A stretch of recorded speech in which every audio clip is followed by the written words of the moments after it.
Ma Mélanie, ma Georgia, n'oublie pas ton pacte entre toi et moi. Quand je donne un ordre, tu obéis. Je t'ai mis au pouvoir pour une bonne raison. Quand je dis à toi et à ton gouvernement, vous ne rentrez pas dans le jeu politique de la France, vous ne rentrez pas dans ces histoires à la con. On a un gouvernement de cons, jouez pas aux cons comme eux. Arrêtez de me redemander, mes Italiens, si Mélanie doit répondre à Darmanin. La réponse est non. Tu ne réponds pas à un politicien, déjà qui n'est même pas président, qui est simple ministre de l'Intérieur et qui est incapable de savoir contrôler ce qui est à l'intérieur de ces territoires. Il cherche un bouc émissaire parce que tout simplement, encore une fois de plus, il a pris une grosse claque magistrale dans la gueule à Mayotte. Eh ben oui. Donc, pour essayer d'effacer son incompétence à gérer les territoires français et de Mayotte, ils essayent de trouver un bouc émissaire pour tenir responsable de la même chose un autre gouvernement pour passer moins pour des incompétents. Ma Mélanie, tu gouvernes comme tu veux ton pays. T'as à répondre qu'à une seule personne, ton peuple. Ma sœur, tu as prêté serment. Je te rappelle ton serment, tu as prêté serment. Ton peuple, pas le peuple français. Darmanin n'est pas un de tes ministres. Tu n'as pas à répondre à des bassesses politiques de ce niveau-là. Donc, mes Italiens, je le fais publiquement. Je vais mettre les hashtags. Mélanie, je vais en plus mettre l'arrobase. Comme ça va peut-être monter au cerveau. Il n'y a pas de réponse de Georgia Mélanie à Darmanin. Darmanin va se démerder tout seul avec son incompétence, à savoir gérer le territoire de Mayotte, et va pas chercher des responsables dans d'autres territoires qui ne sont pas de sa responsabilité. Occupe-toi déjà de ce qui se passe chez toi avant d'aller vouloir nettoyer devant la porte des autres. Mélanie nettoie sa porte, Darmanin, tu vas nettoyer la tienne. Mayotte, c'est sale. Il n'y a pas d'eau, il n'y a pas d'électricité. Plus de 40 enfants dans une classe. Sans conditions. Eh ben oui, favorable. Pas de clim, pas d'aération, pas de VMC, il n'y a rien d'installé. En clair, je suis désolée Mayotte, je vais vous dire la vérité puisque personne n'est capable de vous la dire. Tout simplement, on vous vole vos richesses. L'État français, quand il vous a demandé de faire partie de la société française, avait comme idée et intérêt uniquement la production issue de votre île. Et oui, les bananes et les fruits qu'on n'a pas chez nous. Eh ben oui, en devenant une île française, ça appartient à la France. Mais à côté de ça, on prend les richesses des Outre-mer, mais est-ce qu'on leur donne le même confort qu'on a en France?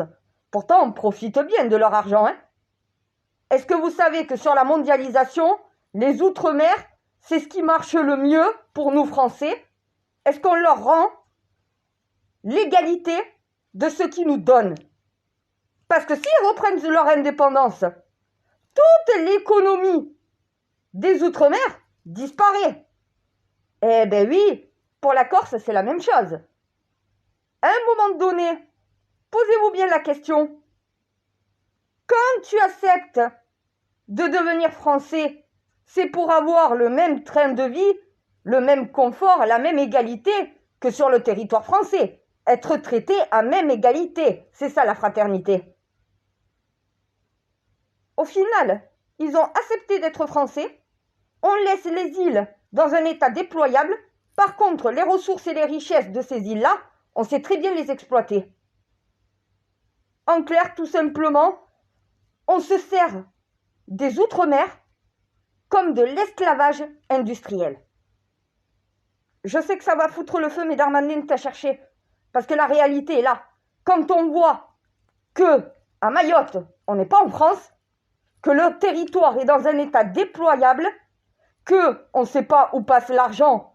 Ah, on sait combien sortent de Mayotte et des Outre-mer par an pour notre économie.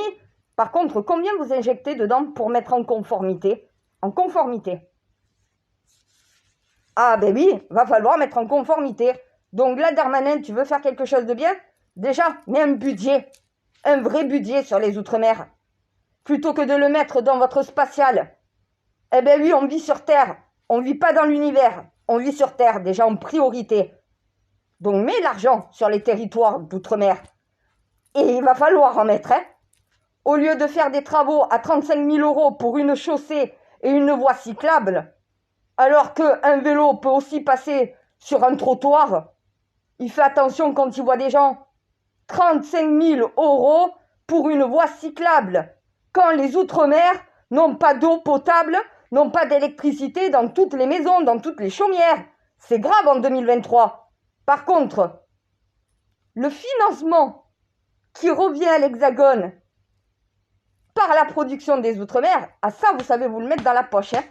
Après, pour redistribuer les richesses, il n'y a plus personne. C'est ça la redistribution des richesses. Ce que les Outre-mer nous donnent, nous, on doit leur redonner, mais pour les mettre à même égalité que nous.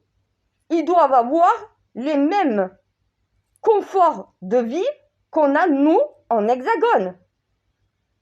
La Corse est mieux traitée que les Outre-mer. Pourtant, comme les Outre-mer, c'est une île française. Elle demande son indépendance. À votre avis, pourquoi? Et c'est ce qui risque d'arriver avec les Outre-mer. Si vous n'êtes pas capable de les traiter comme des Français, autant qu'ils reprennent leur liberté et leur économie pour eux. Ils s'en sortiront peut-être mieux. Voilà. Les pays d'Afrique, pareil. Regardez ce qu'on vous prend comme richesse.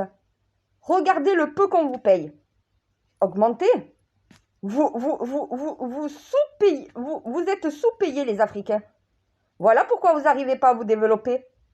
Tous les pays du monde viennent chercher leurs ressources en Afrique. À prix coûtant. Faites monter les prix. Pourquoi vous vous faites voler?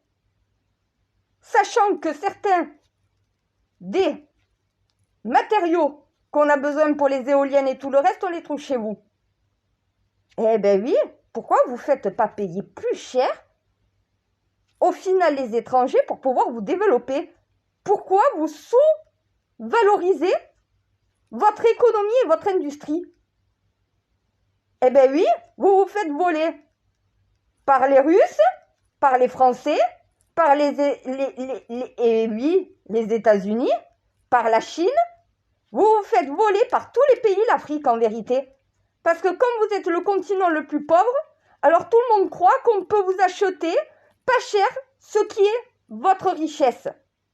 Non, montez vos prix. Vous êtes trop gentil. Et c'est la reine de l'humanité qui vous le dit. Vous êtes trop gentil. Arrêtez de vous faire prendre pour des cons vous aussi. Les pays arabes, regardez. Depuis que le roi du Maroc et moi, on est liés 6 ans, regardez l'état du Maroc à l'heure actuelle. Prenez la même direction que le roi du Maroc. Il vous montre la direction à prendre. Ils ont augmenté leur richesse, ils ont augmenté leur industrie. Ça n'a jamais été aussi propre qu'à l'heure d'aujourd'hui. Le peuple va bien et il y en a de moins en moins qui viennent demander des visas et des titres de séjour. À part pour des vacances, pour venir voir la famille, et la plupart du temps, les vacances, c'est ceux qui vivent en France qui partent au bled. Voilà, à un moment donné, je vous ai dit, quand un pays va bien, ses citoyens n'ont pas envie de partir. Voilà. Le roi du Maroc est en train de penser à comment mettre une caisse de retraite, comment mettre un système de cotisation pour le peuple marocain. Voilà un homme intelligent qui réfléchit et qui entend. Macron, prends exemple. Tu veux être traité comme un roi? Deviens-en un. Mais sois digne de l'être. Voilà. Et le roi du Maroc, contacte-le. Demande-le, lui, si lui la réforme.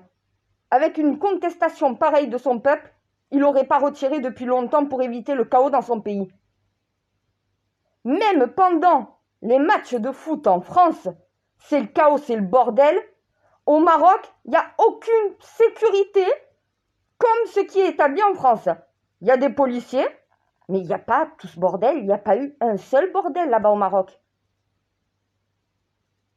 Eh ben oui, qu'ils aient gagné ou qu'ils aient perdu, ça a été la fête, le calme, Il n'y a pas eu de casse, il n'y a pas eu de policiers agressés, il n'y a pas eu de manifestants agressés ou de supporters agressés. Il n'y a pas eu tout ça. Non, non, c'était le calme.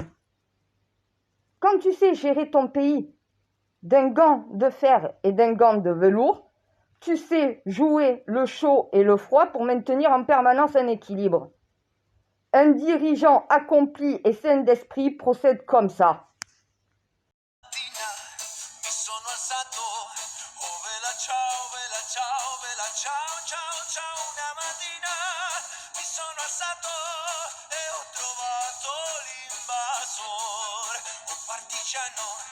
Portami via, oh vela ciao, ciao, ciao, partigiano, portami via, che mi sento di morire.